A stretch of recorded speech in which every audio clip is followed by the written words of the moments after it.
Okay, so this was post AEW's first major event, as we're also getting closer and closer to Super Letdown in Jeddah. Because they can't say Saudi Arabia. For Raw, they normally phone in episodes that are done on holidays. But I have one big question. I go, so the ticket prices, are they also half off? Because if you're pretty much going to have to do a show, I think the live audience should be able to get a pretty good discount on your tickets. Talk about the high points of Raw. Boombox Brock. I like that. Seeing Brock be like, wait, who's this contract, Paul? I have a year? I like that. That was good. If that had been shorter, that had been fine. Watching Brock do the Running Man, blaring someone's theme music. Seeing Paul Heyman headbang to Rollins, and then have Brock be like, what are you doing? You look dumb, Paul. You look dumb. Okay, but then we also had to have the Usos block party. Huh. Man, I think I seem to recall another pair of Samoan gentlemen that they also recently did a block party. And it was 2 cease and desist. Oh, what is that name of that club? Oh, it's at the edge of a bullet. Oh, okay. So we'll talk about the tag division stuff that happened on Raw. The Revival and Usos cornholed. And the club tried to pin R-Truth. No in-ring segments. Your in-ring segment that was tag was women's tag. As the Iconics had a match against Becky and I'll play with you, Becky. Nikki Cross. Decent match. That was also your women's segment for the night. Things were worth watching. Cesaro, Ricochet. Crowd got into it, crowd liked it, but that was pretty much about it. It was crickets the rest of the night. Seth Rollins, Sami Zayn. Again, good match, like the back and forth to it. Felt good. Electric chair. Dumb. Incredibly dumb. I don't know who Sami Zayn ticked off to have both the electric chair segment and Bobby Lashley's sisters. It was bad. You can ask any question. The only guy. Sammy looks up to remember a cue card in head. Why haven't you won the Universal Championship? Sammy Camille. Have I had a title match for it? No? And he's like, you ask anything. Ask about AEW. Oh! Shots fired. That shot was ping. Firefly Funhouse was good. I do think it's really bizarre to begin Raw with SmackDown, the SmackDown main storyline of Dolph Ziggler beating up Kofi Kingston.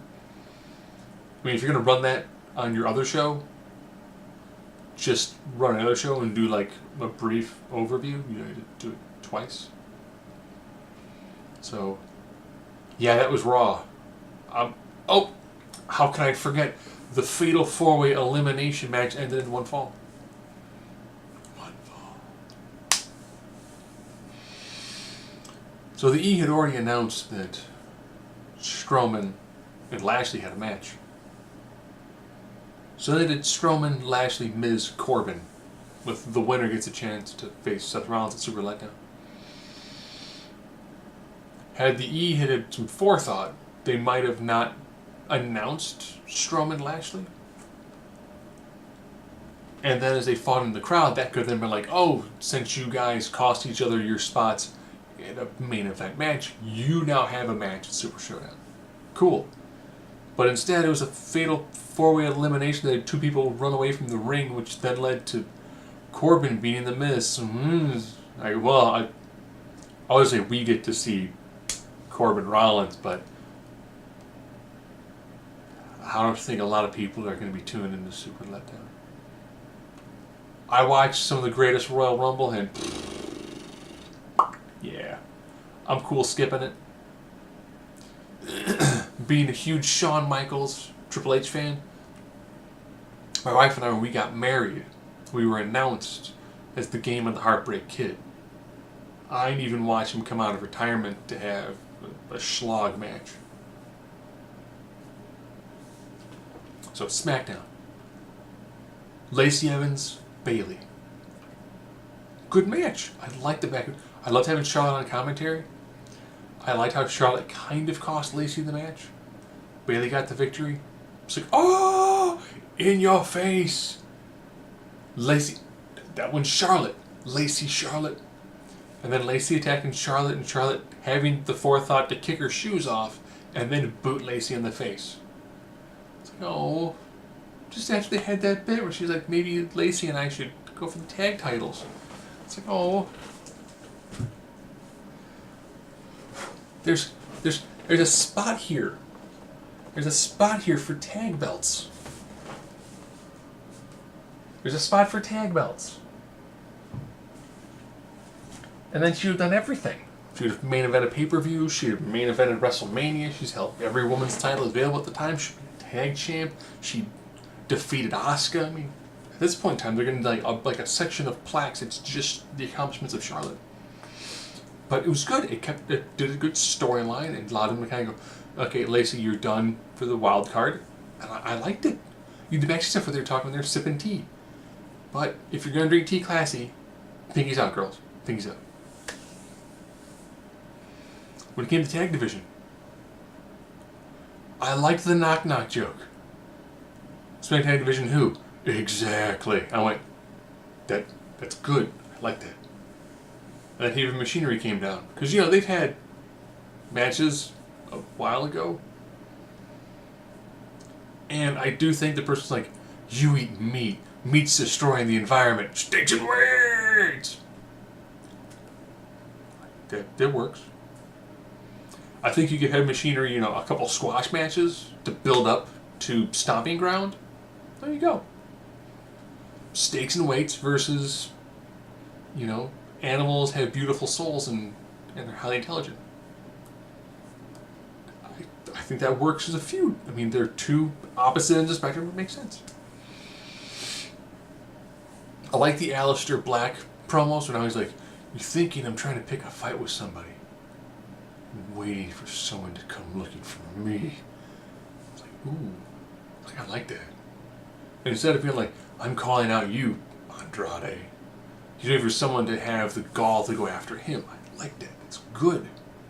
It also allows him to get some screen time, but not just have random matches. Makes him feel different, makes him feel unique. I like that. I like that a lot. So Firefly Funhouse. I like the fact that it's called The Fiend. And how there's a slight mental breakdown going on with, like, Abby the Witch. Like, why would you let me go to sleep? You know I can't let that happen. I like something in Limbo. Did somebody say Limbo? Creepy bear crawl, creepy bear crawl. And I was like, that's great. Especially with the kids holding the limbo pole. They just looked both bored and terrified at the same time. I was like, oh. Oh.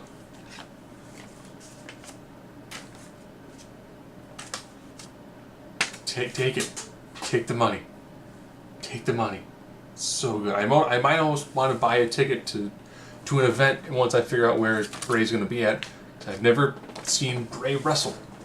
I want to be there for whatever his new theme music is. Kyoto Kofi Kingston, solid match. I like how it feels like they're not done yet. Like the commentators talking about how it's, you know, Kofi's in all these matches that's really wearing him down. They did it too with Seth Rollins when he was the IC title holder. And then he lost the belt. It wasn't just, oh, this guy beat him. It was the grind just wore him down. And then someone got lucky and beat him. I like that. It's a good story. It works well for a babyface. So ironically, you know, everything did a pretty good job getting forward. Mid-card titles still definitely need some build-up. It'd be nice to have a better classification understanding as to why the Demon is taking out Andrade. It's super letdown. Will Jeddah allow the demon to show up and fight. I guess Aleister Black's not being there because of the tattoos. And he has Lilith on his back. I mean,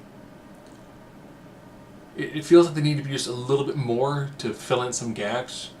But we're not going to get too much more gap filling in until we finish next Friday.